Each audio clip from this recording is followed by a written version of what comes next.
Avant de plonger dans cette histoire incroyable, pensez à vous abonner à la chaîne et à activer la cloche. Ici, chaque récit a quelque chose à dire, et vous ne voudrez pas en manquer un seul. La ville était en plein réveil. Le soleil matinal filtrait à travers les gratte-ciel, dessinant des rayons dorés sur les trottoirs encore humides de la pluie de la nuit précédente. Les klaxons et les murmures de la foule formaient une symphonie chaotique, mais ordinaire pour les habitants. Dans ce décor urbain animé, Marc Delarue, un policier dans la trentaine, marchait avec assurance, le pas ferme et le torse bombé. Marc n'était pas seulement un policier, il se voyait comme un gardien de l'ordre, dans son esprit, comme un arbitre moral de la ville. Chaque citoyen qui croisait son chemin était jugé selon des critères invisibles et stricts. Ses yeux froids et perçants semblaient mesurer l'attitude, la posture, la tenue de chaque passant. Son uniforme impeccable, luisant de propreté, et le badge brillant sur sa poitrine lui donnaient l'impression d'une autorité absolue. Dans sa tête, il était intouchable. Ce matin-là, il aperçut Clara Jean. Elle avançait calmement, un sac en cuir élégant à l'épaule, un tailleur parfaitement ajusté et des chaussures vernies qui claquaient doucement sur le pavé. Son visage, serein et concentré, reflétait l'assurance de quelqu'un qui connaissait sa valeur et son rôle dans le monde. Marc, cependant, ne vit qu'une cible, une femme noire qui, selon lui, n'avait pas sa place à cet endroit et à cette heure. Sans réfléchir, il s'approcha d'elle avec ce sourire sarcastique qu'il réservait aux mécontents ou à ceux qu'il croyait inférieurs.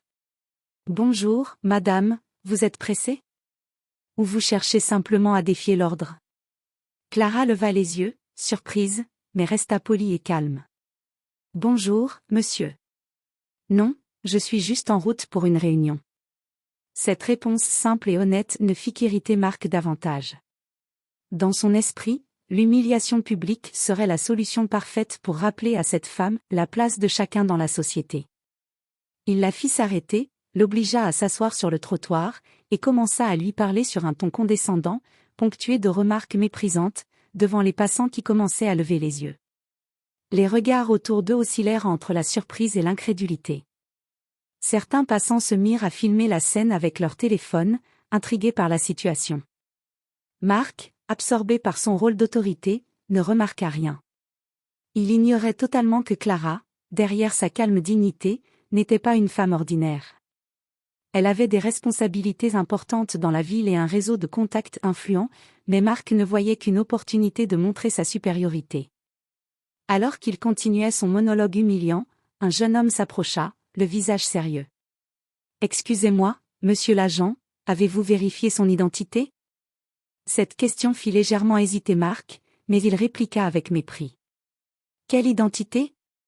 Elle ne respecte pas les règles et mérite d'être remise en place. » À cet instant, personne ne savait encore que ce geste allait déclencher une série d'événements qui retourneraient totalement sa vie.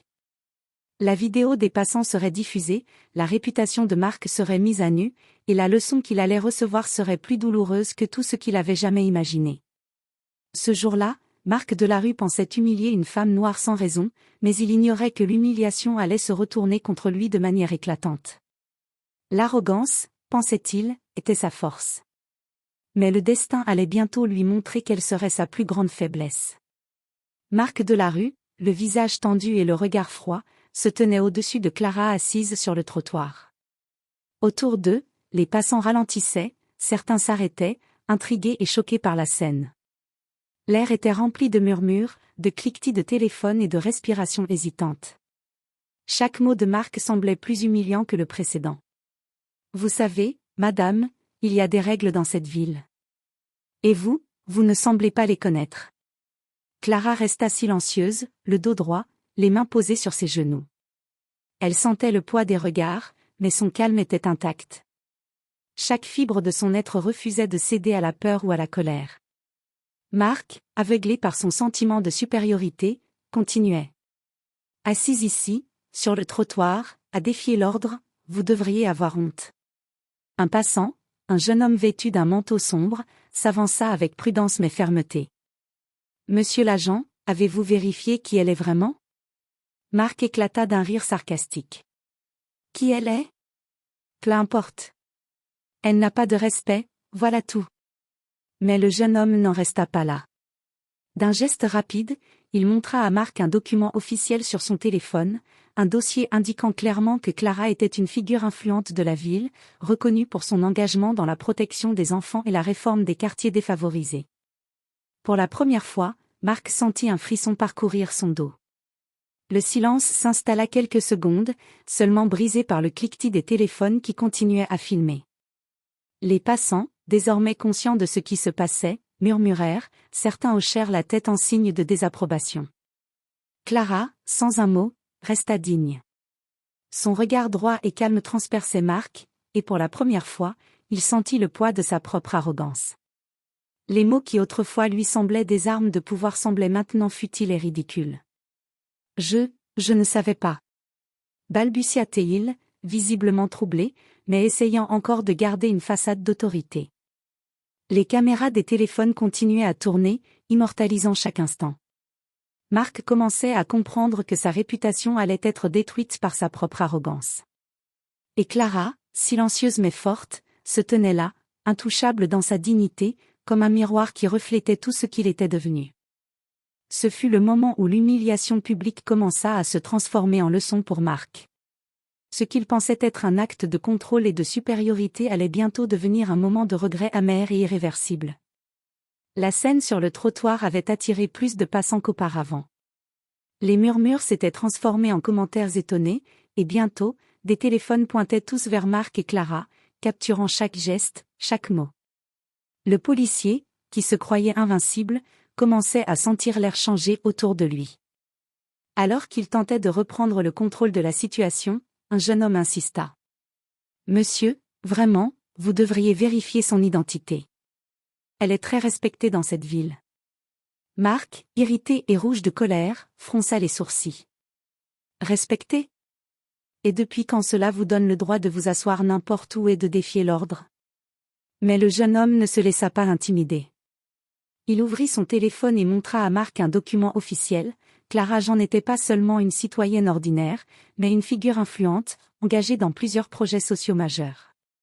Elle supervisait des programmes pour la protection des enfants, coordonnait des initiatives de réhabilitation dans les quartiers défavorisés et avait des contacts directs avec le maire et la police. Marc sentit son visage se figer.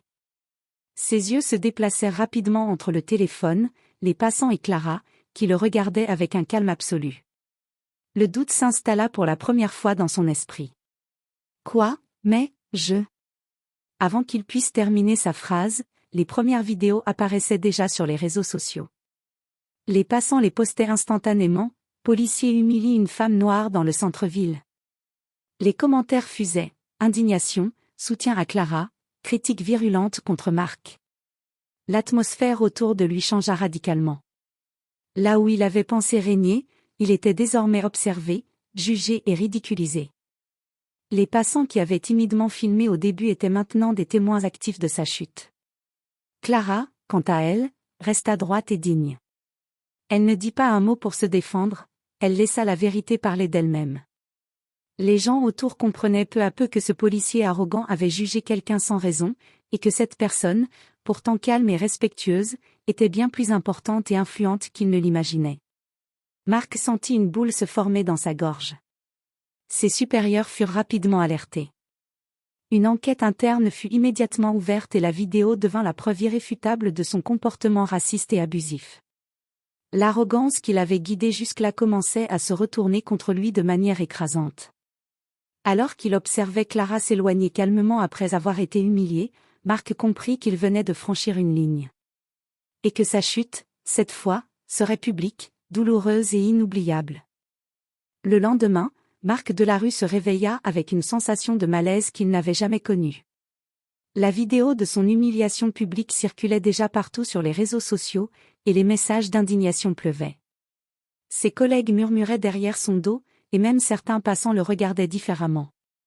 La certitude arrogante qui avait toujours guidé ses gestes avait disparu, remplacée par un poids oppressant, le regret. Ce jour-là, Clara se rendit au commissariat, non pour se plaindre, mais pour déposer une simple déclaration. Elle voulait que justice soit faite, et surtout, que cette leçon serve à montrer que personne n'était au-dessus des autres, peu importe l'uniforme qu'il portait. Marc fut convoqué dans le bureau de Clara, sous l'œil strict de ses supérieurs. Il se tenait là, immobile, incapable de trouver ses mots. Pour la première fois, il ressentit le véritable poids de ses actions. Clara, calme et imposante dans sa dignité, le regarda droit dans les yeux. Sa voix était douce, mais chaque mot frappait comme un marteau. Vous ne pensiez pas que vos actes auraient des conséquences. Vous avez cru pouvoir me juger sans me connaître. Marc baissa les yeux, incapable de soutenir son regard. Les mots qu'il avait prononcés la veille, pleins de mépris et d'arrogance, résonnaient maintenant dans sa tête comme un écho douloureux. Je ne pensais pas, je ne voulais pas. Balbutia-t-il point. Vous ne pensiez pas? Pourtant, vous avez cru que vous pouviez m'humilier devant des dizaines de personnes, et que cela resterait sans conséquence, répondit Clara, avec une calme fermeté qui le terrassa. Chaque syllabe de Clara transperçait l'ego de Marc. Il commençait à réaliser que sa soif de supériorité avait été aveuglante. Il avait cru dominer une situation, mais en réalité, il avait été dominé par son arrogance. Ses supérieurs le regardaient avec sévérité. L'enquête allait aboutir à une sanction sérieuse, et Marc savait que son image, sa carrière, et même sa vie sociale seraient profondément affectées. Mais le pire, c'était ce sentiment de honte, qui le rongeait de l'intérieur. Clara, quant à elle, resta impassible. Elle n'avait pas besoin de crier, ni de punir Marc elle-même. Son calme et sa dignité suffisaient à mettre à nu la vérité. Marc avait échoué, non pas parce que quelqu'un l'avait attaqué, mais parce que lui-même s'était aveuglé par son arrogance. Pour la première fois, Marc se rendit compte que l'humiliation qu'il avait infligée ne pouvait plus être effacée. Et qu'il allait devoir vivre avec le poids de ses actes, le poids du regret. Quelques jours après l'incident, la ville ne parlait plus que de ça. La vidéo de Marc Delarue humiliant Clara Jean avait fait le tour des réseaux sociaux et des journaux locaux. Les critiques pleuvaient de toutes parts, et même ses collègues commençaient à le regarder avec mépris. L'arrogance qu'il avait définie pendant des années s'était effondrée en un instant. Marc fut convoqué devant le conseil disciplinaire de la police. Son supérieur, visiblement déçu et sévère, ne cacha pas son étonnement. « Marc, votre comportement est inacceptable. Vous avez manqué de jugement, de respect, et de professionnalisme. Vous êtes suspendu, et une formation obligatoire sur le respect et la justice vous est imposée. » Marc se tenait là, les mains tremblantes, incapable de protester. La réalité l'assaillait de toutes parts, sa réputation détruite, ses collègues perdus en respect pour lui, et ce sentiment amer d'avoir causé une injustice qu'il ne pourrait jamais effacer. Mais la confrontation avec Clara resta gravée dans son esprit. Il se rappelait son calme, son regard droit, et la dignité avec laquelle elle avait supporté son arrogance. Ce n'était pas elle qui l'avait humilié, c'était lui-même, par ses propres actions. Plus tard, dans la solitude de sa maison, Marc regarda à nouveau la vidéo. Chaque geste qu'il avait fait, chaque mot qu'il avait prononcé, chaque regard condescendant, tout lui apparaissait désormais avec une clarté douloureuse. Il comprit enfin que l'humiliation et le pouvoir ne viennent jamais de la domination des autres, mais de la force intérieure et de la dignité qu'on refuse de briser. Pendant ce temps, Clara poursuivait son travail avec une détermination intacte. Elle avait été bafouée, mais sa réputation et son influence étaient intactes et même renforcées par la façon dont elle avait réagi avec calme et dignité. Sa victoire n'était pas dans l'humiliation de Marc, mais dans le fait qu'elle avait prouvé par son comportement que la vraie force réside dans le respect de soi-même. Marc, de son côté, commença à changer. Ses jours d'arrogance étaient derrière lui. Il suivit les formations obligatoires, mais surtout, il commença à réfléchir à chaque interaction, à chaque jugement hâtif. La leçon avait été douloureuse, mais inoubliable. Et dans le silence de ses regrets, une vérité s'imposa à lui: l'arrogance aveugle conduit toujours à la chute, et seule l'humilité permet de se relever avec dignité.